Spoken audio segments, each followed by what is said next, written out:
तो इस केस में क्या होगा, एक तो पेपर आप देखिए अपने आप को और बचा लोगे और बेनिफिट हो गया, 800 नहीं 850 860 का तुम्हें एक मौका मिल गया। साथ ही साथ अपने जो तुम्हारा बेंचमार्क नंबर है ना, बेंचमार्क सब में 10 बढ़ा लो, 10 बढ़ा लो, मतलब कम से कम मैं 10 इसमें बढ़ाऊंगा, 10 इसमें बढ़ाऊंगा, 10 इसमें बढ़ाऊंगा। ये कोई बहुत बड़ा चेंज थोड़ी है, हर उसमें 10 बढ़ाना एक बड़ी अचीवमेंट है ना, थोड़ी सी अचीवमेंट है।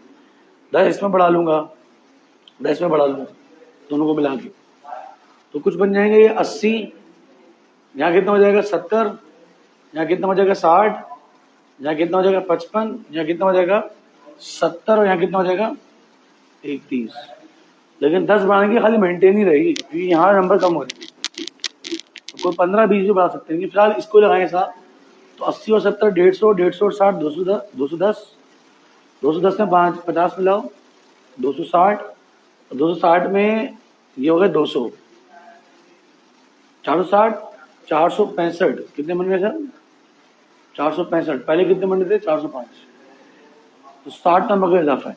और अगर हम कंबाइन पे जाएंगे तो कंबाइन पे ये 60 यहाँ बढ़ेगा तो कितना हो जाएगा ये 810, कितना हो जाएगा, अब निकालो कंबाइन पे क्या बनेगा,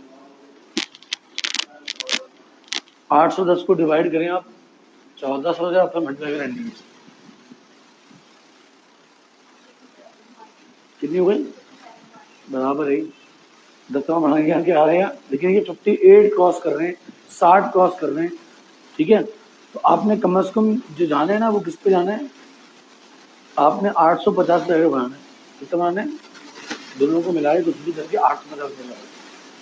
अब चाहे 425 यहाँ ले आओ, 425 यहाँ ले आओ, क्योंकि 850 तुम 60 क्रॉस कर जाओगे, चेक कर लो 850 को 14 से डिवाइड करेंगे तो हम आराम से 60 क्रॉस कर लेंगे। 60 का मतलब है कि फर्स्ट डिवीजन में आप आ जाओगे, 50s में होती है, 40s में तो सेकंड डिवीजन होता है, थर्ड डिवीजन खत्म कर दिया, थर्ड डिवीजन है ही नहीं। 45 से ऊपर लेकर आओगे 60 तक सेकंड डिवीजन, 60 से ऊपर लाओगे तो फर्स्ट डिवीजन। उसका बेनिफिट क्या होगा, आगे एडमिशन में हेल्प होगी पहली चीज। दूसरा कहीं जॉब के लिए आते हैं, गवर्नमेंट जॉब के लिए शायद एडवांटेज ज़्यादा मिलता नहीं है, शायद टेस्ट के साथ अगर अच्छी परसेंटेज तो एडवांटेज मिलेगा, और कुछ हैवी जॉब्स के लिए वो फर्स्ट डिवीजन ही मांगते हैं, कम से कम सेकंड और अच्छी से अच्छी फर्स्ट डिवीजन। तो हमने 60 क्रॉस करना है। अब मार्कशीट बताएगी आपकी कि आप पहले में कितना लेके आए, कुछ लेके आते हैं 280, पहले इतना गिरा दिया माशाल्लाह, उसके बाद में 330, उसके बाद 350, चलो किसी के 350 और ऊपर है ना तो उसके ऊपर तो चांस है कि वो अगले वाले में 800 में से थोड़े ज़्यादा उठा लेगा तो इंशाल्लाह बेहतरी आएगी। फिर अगर एक रुका हुआ भी है, एक रुकने के साथ 350 है तो वाले काउंट नहीं है जो फेल हो गया, जैसे कोई 100 नंबर वाला बच्चा, एक बच्चा फेल हुआ उसके 30 नंबर है तो वो 100 उसमें काउंट ही 30 काउंट ही नहीं है ना, उसके 350 30 को हटा के बढ़ रहे हैं, ठीक है ना, तो वो उस 30 को और बेहतर कर सकता है, 50-60 ले जाएगा तो उसके वो 380 बन जाएंगे खुद ब खुद ही 400, और फिर यहाँ पर कितने ले आएगा 460 450, तो 850 क्रॉस करना ये टारगेट है। तो आज के टॉपिक अनइंटेंशनली माजत स्टार्टिंग बहुत अजीब सी हो गई, लेकिन ये टॉपिक लाएगा हाउ टू इंक्रीज, लिख लें ना अपने पास,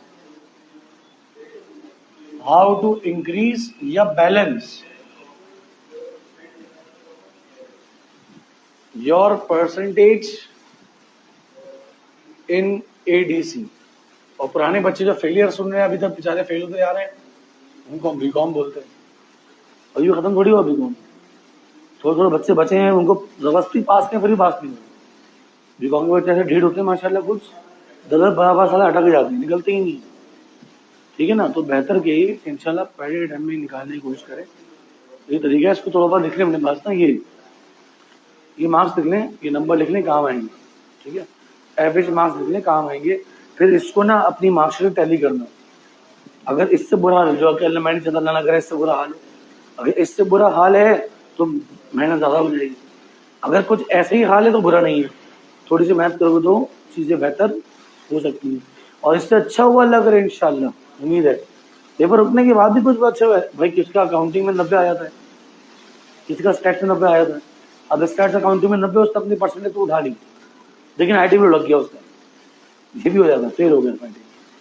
अब वहाँ वो डिसाइड तो है कि पेपर देना पड़ेगा, लेकिन इतना बुरा नहीं है, ये जब 2 में आप 90 उठाते हैं ना, 180 तो आपका वैसे ही पहुँच गया, तो कहीं ना कहीं से 50-60 पकड़ के आप 400 तो पहुँच ही जाओगे, कि तो 2 में 90 लेने का, तो यहाँ पे टारगेट बनाएगा 2 में 90 का 90 लेने, 90 जितने पा जाए वो गुड लक है। 90 का तक है 200 में से 180 ले गया, 90% आप ऐसी मार दी। अब नीचे अगर कुछ 45 पे भी चला गया, कुछ 55 में चला गया, कुछ 60 पे, तो वो बैलेंस होके एटलीस्ट 60% के ऊपर चला ही जाएगा। दुआएं तो यही कि इन दोनों में अच्छे मार्क्स हो, इससे बेहतर हो। लेकिन इससे बुरा भी हुआ तो उसका भी हल है। हर प्रॉब्लम का क्या होता है हल। बस पॉइंट क्या है कि जब गलती हो जाए, फेल हो जाए, मसाइल आ जाए, कुछ भी हो जाए expense, I am not mentioning any person name, online के बच्चे फेल हुए होंगे, इस बात की गलत बात नहीं, कोई किसी को नहीं जानता है। ऐसा मैं समझिएगा कि सर ने ना क्लास में डिस्कस करें तो शर्मिंदगी होगी, कोई मसले की बात नहीं। कोई ना किसी को जानता है, अगर जानता भी है, नाम जानता है, कोई मसले की बात थोड़ी है। It's a part of a life, उसको एक्सेप्ट करें और उस पर आज से ही मेहनत कर दें। मुझे हैरानगी होती है उन बच्चों के ऊपर जो थोड़ा सा गिर जाते हैं शुरू में और फिर भी वो मार्कशीट का वेट कर रहे होते हैं। क्या है वो 14, 15, 20 दिन में, 20-25 दिन में आती है मार्कशीट। वैसे तो 14 दिन का रूल है, लेकिन वो भेजते कब तक है, गवर्नमेंट वाला काम है ना, 20-25 दिन में मार्कशीट आएगी। अभी रिजल्ट को आए में खास कितने दिन हुए, 4 से 5 दिन हुए। अभी मजीद 20 दिन का मतलब क्या है कि आप जुलाई तक का वेट करोगे, फिर आप पिक करके लाओगे अगस्त तक। बारिश वारिश भी हो जाती है ना, कभी कॉलेज ही बंद होता है, तो अगस्त तक पिक करके लेके आओगे हैं।